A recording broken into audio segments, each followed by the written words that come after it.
The Texas Parks and Wildlife television series is supported in part by Texas Parks and Wildlife Foundation, conserving the wild things and wild places of Texas thanks to members across the state. Additional funding provided by the Toyota Tundra. Your local Toyota dealers are proud to support outdoor recreation and conservation in Texas. Adventure is what we share.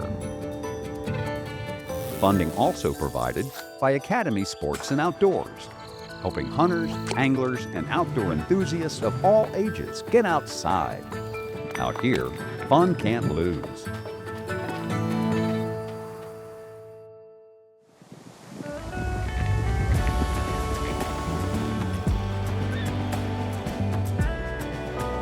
Coming up on Texas Parks and Wildlife. My great hope is that people will become more aware of this particular species and be grateful for the fact that we have them here in Texas. If you love trees, this is the place. It's the land of the oaks. What this will do is allow those fish to grow up a little bit more and reproduce in this pond, potentially reach maybe even state record size.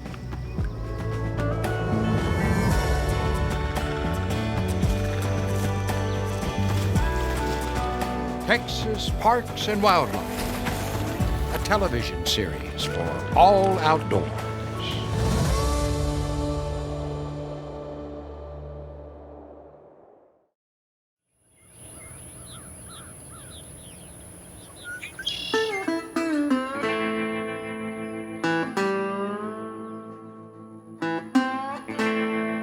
What we're going to do, we'll probably try to get the easiest ones first. Underneath all this mud, Try to get it pried up with these bars so you don't get bit. there are some ancient wonders about to be set free. They just don't know it yet. So they burrow up in the mud. They're real camouflaged, and you have to probe for them and find them, and you got to make sure you grab the right end. I got him.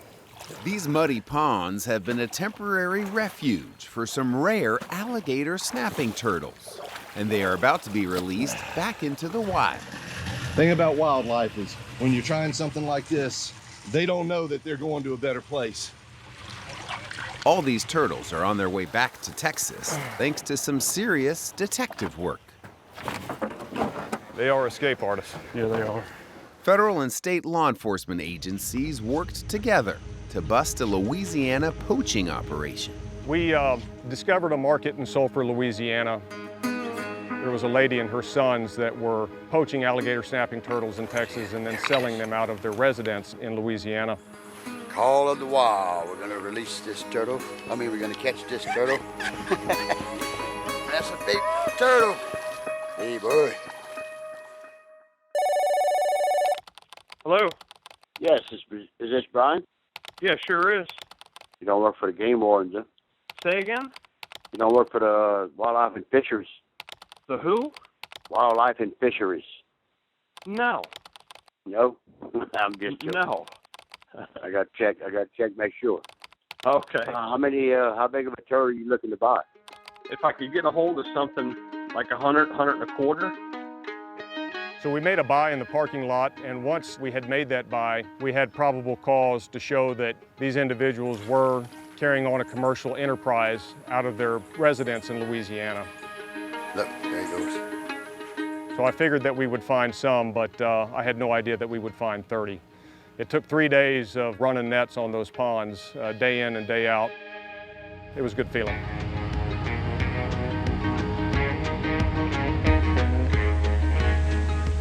Alligator snapping turtles historically have been under tremendous pressure from basically people wanting to eat them. They've been harvested in massive quantities historically across the southeastern United States. In the mid-1970s, recognizing that the Texas Parks and Wildlife protected the species, they banned the personal and commercial use of that species for any reason at all. For example, in Louisiana, still today, you can take one per person per day and consume it. In Texas, you've not been able to, collect any for, like 40 years. They're very prehistoric. You can just tell by looking at them. They've got a lot of armor on them, like dinosaurs. It's been around a long time, and we don't want to be the reason that they're gone. So we're just working it out. We were able to get some genetic samples from across the range 50 even. through a population genetics analysis. 20.30. So actually putting these guys back in their drainages from where they came from. Oh, that's a good one. Look at the size of it. This is a mature female. You ready? I'm ready. She's labeled as Sabine River Turtle #1. Oh, yeah. This is a strong turtle. This is a strong turtle. All right. Thank you, girl. Eyes are good. I'd say 5. Yeah. We try and go from 1 to 9, and 5 is right where we ought to be. So, big and strong, and amazing. Lovely. The team works through the night. That's 6, right, Connor? Yeah, I'm gonna give him a little rinse out first real quick. Behind you, man. It's finally time to take them back home. This one looks good. This one looks really good. Can't wait to see this one get kicked loose. This is all coming together. We're just about to head out. We got the last turtle to load up. Awesome, man. So super excited to get these guys back to where they belong. So we've got 3 release sites across the state that we're going to. We're going to go then to a habitat that we've scoped out, we've trapped, we've evaluated. Good. Connor Adams is in charge of evaluating this release site. He's using hoop net traps to see if there are actually any alligator snapping turtles here. There's lots of good habitat, but we try to set these traps in places where we think alligator snapping turtles are going to be setting up shop.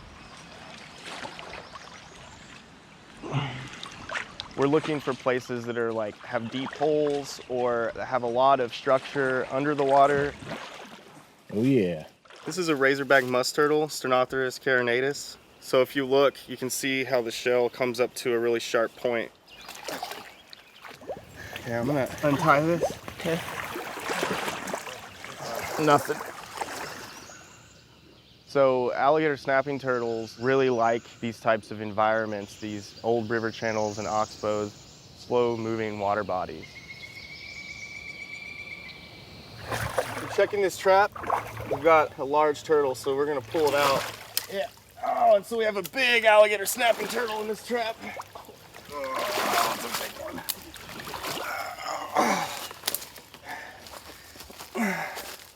She looks really, really healthy. She's a large adult female.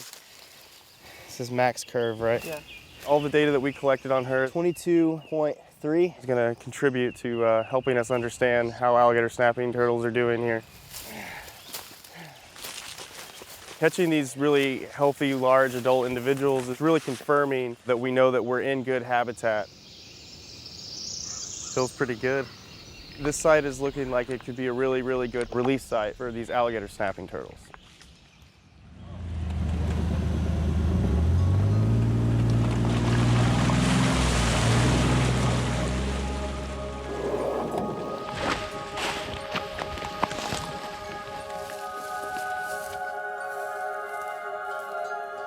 I think this one's ready to go. She can smell freedom. I think so.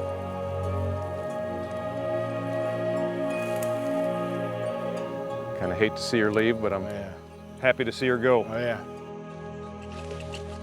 My great hope is that through this case, people will become more aware of this particular species and be grateful for the fact that we have them here in Texas. It's truly a privilege to have these things in our waters. I feel like this is going to be a great home for them. They're going to do well here. So every turtle counts. All right, time to set you free. Very few make it to adulthood. Those adults live a very long time and they reproduce for many years and basically help maintain a healthy population. There's the bubbles. She's booking it now. So by returning these adults back to this population, we're improving the health of this population here and introducing more adult females. And look who's here. Sabine River Turtle #1. Remember her? Well, she's almost home. All right, come on. Kind of a long time in coming, being able to set them loose. I feel great. Wonderful feeling to see them walking out under their own power, to see them head into the water and not look back. They're ready to go. They're ready to be home. They belong in Texas, and we've done our part to get them back where they belong.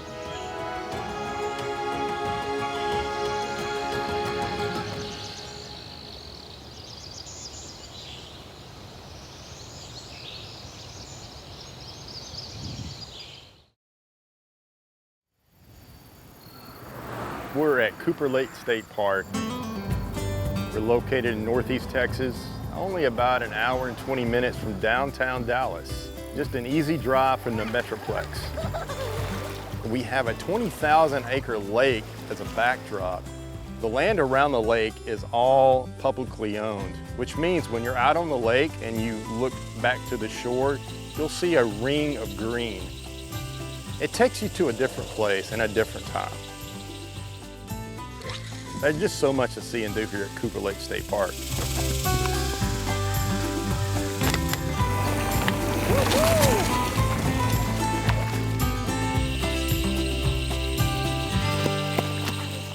Glad y'all are here today at Cooper Lake State Park. Hey, we're gonna go on a hike down Coyote Run Trail.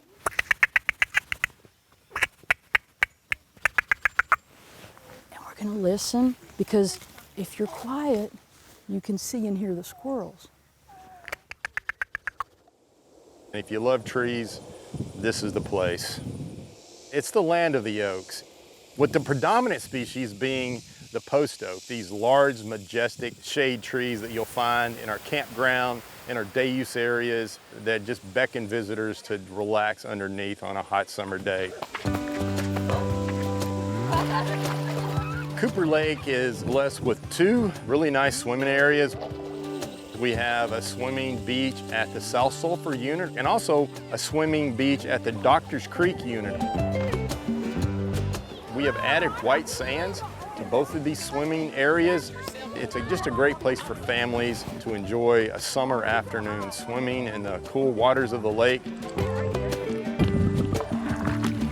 If you love being out on the water, we have kayaks for rent.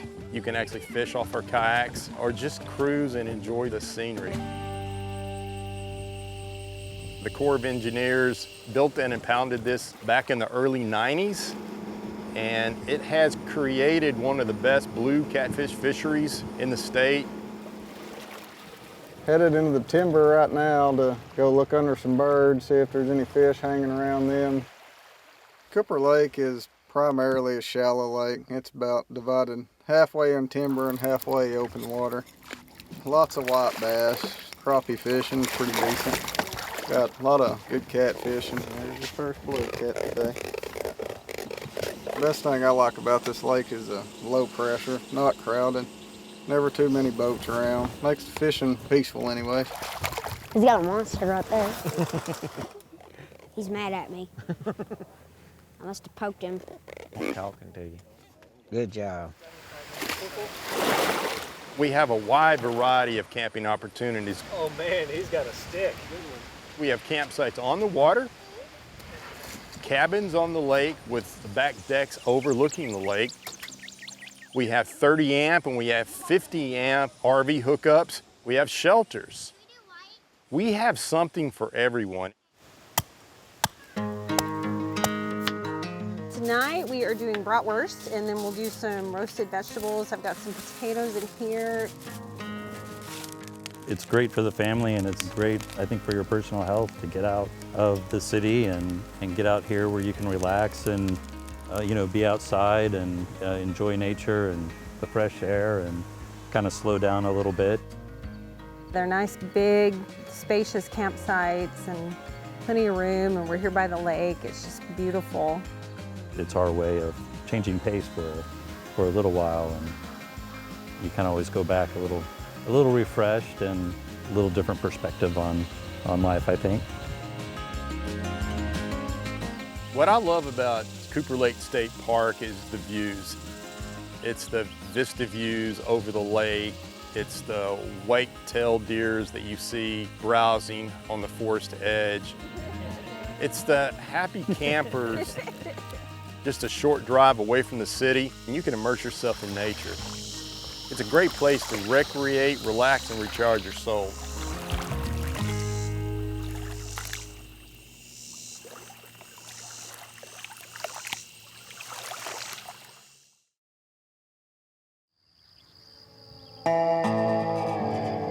Today we are stocking some adult fish from our Share Lunker selective breeding program. All right. Woo. These are offspring of some of our large 13-pound plus bass that have been donated to the program. We're actually able to stock those in a brood pond. There he goes. What this will do is allow those fish to grow up a little bit more and reproduce in this pond, potentially reach maybe even state record size. These bass and their future offspring will have plenty of room to grow because in just a few years, all this will be underwater. I'm Dan Bennett. I'm a district fisheries biologist with Texas Parks and Wildlife. We are on Bodark Lake and actually sitting right on top of one of the original brood ponds. Only a few years before, this spot was a pond in a newly cleared patch of land, and Bennett was leading the effort to stock it with fish. It looks like some bigger fish down there in this little creek channel. But the true purpose for this lake can be seen miles away. In the faucets of Dallas-Fort Worth and the surrounding communities. Our service area is 2.3 million people. We have over 75,000 people moving into our service area every year. Bodark Lake can supply 82 million gallons of water a day to homes and businesses in North Texas, even in times of drought. It was needed to supply enough water for the needs of everyone in the area.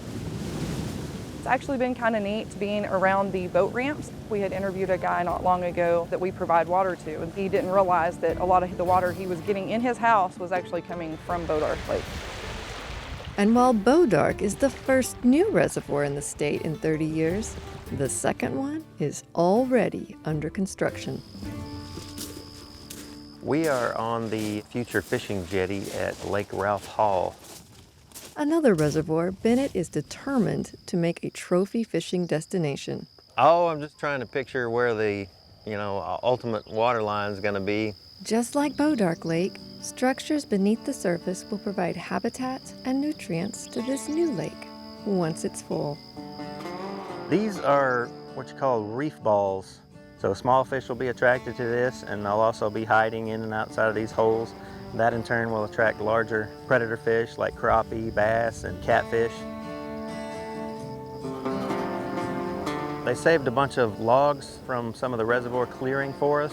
Standing timber provides a lot of structure that predator fish like bass kind of orient to. Also, as the standing timber breaks down and decays, it releases a lot of nutrients into the water column. It should be basically kind of a small little area with a lot of life.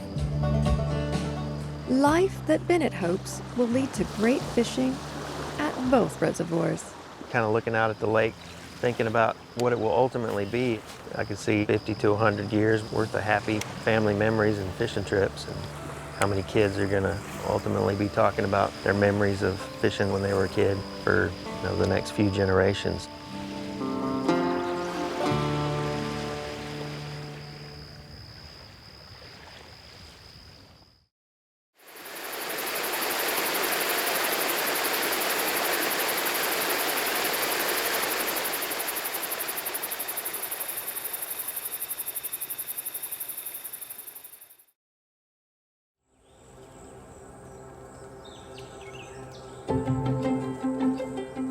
We are about 10 miles upstream of downtown Austin, standing next to Barton Creek in this beautiful forest with fish in the creek and birds singing all around us.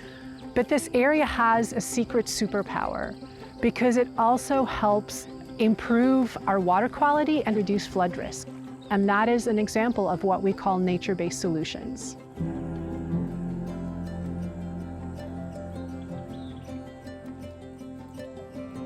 Pretty simply put, a nature-based solution is using nature to solve a problem, and the result is you wind up helping people and the environment. If we think about the Texas coast, increasingly they're looking towards a nature-based solution to buffer the constant wave energy, now also create habitat for oysters, for fish, improving recreational commercial fisheries. If we think about the hill country area, Austin, San Antonio, there has been a concerted effort over the decades to preserve nearly 200,000 acres to recharge the Edwards Aquifer. This provides water supply for communities, in-stream flows for species of interest, recreation. You have people enjoying themselves, you have natural beauty, and you have water that makes it possible for folks to live in that place. In urban areas, you have issues with air quality. Trees are a remarkable air filter. The impact of green space on public health, both physical and mental. People are literally healthier in areas with more green space and more trees than they would otherwise be without them. Also in cities, you get a lot of impervious surfaces. The Texas state meteorologist estimates that flooding is going to be 50% more frequent in our major cities in Texas. So if we can incorporate green space and green infrastructure, you can slow that water down, you can store that water, you can get those additional benefits in those communities.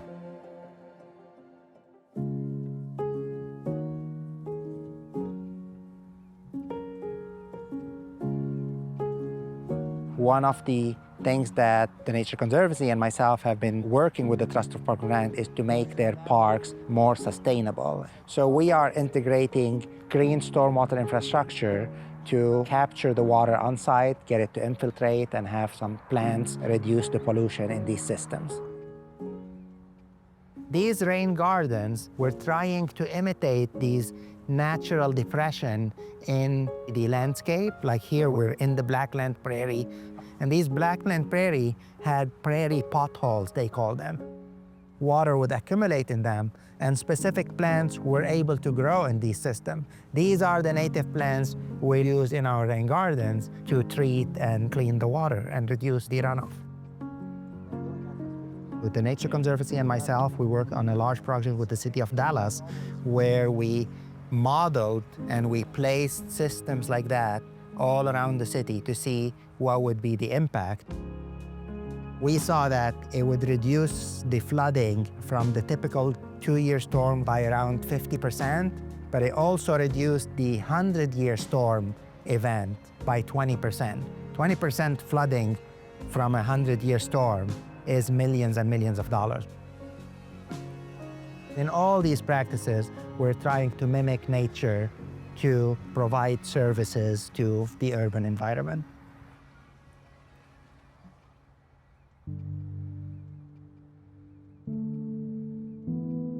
Albert Einstein's son studied the way water worked on the earth and moved through the land. Now Einstein, we use that to talk about a genius, right? And when asked about what his son did, he said he's working on a more difficult problem.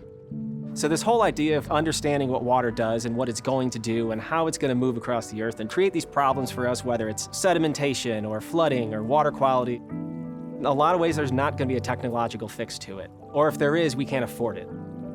And so if you look to conservation, if you look towards recreating some green space, as opposed to having one space set aside for extra floodwater, and here's where people live and neither the two shall meet. Creating those places throughout a community both makes that community more resilient, spreads out those multiple benefits you can get from nature-based solutions, and addresses the problem at a scale at which it needs to be addressed at.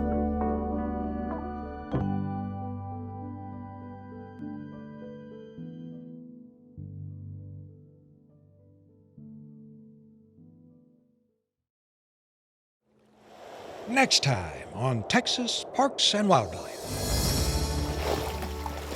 The Watershed Protection Plan is basically a guidebook for how to fix the bay. Palmetto State Park is a little piece of heaven here in central Texas. Working with people on keeping the bears wild, keeping them out of towns, keeping them out of trash, keeping them in their native range. That's next time on Texas Parks and Wildlife.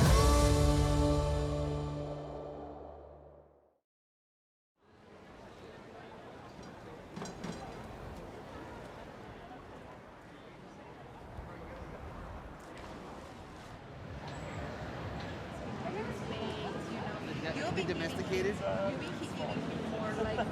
I told them.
The Texas Parks and Wildlife television series is supported in part by Texas Parks and Wildlife Foundation, conserving the wild things and wild places of Texas thanks to members across the state. Additional funding provided by the Toyota Tundra.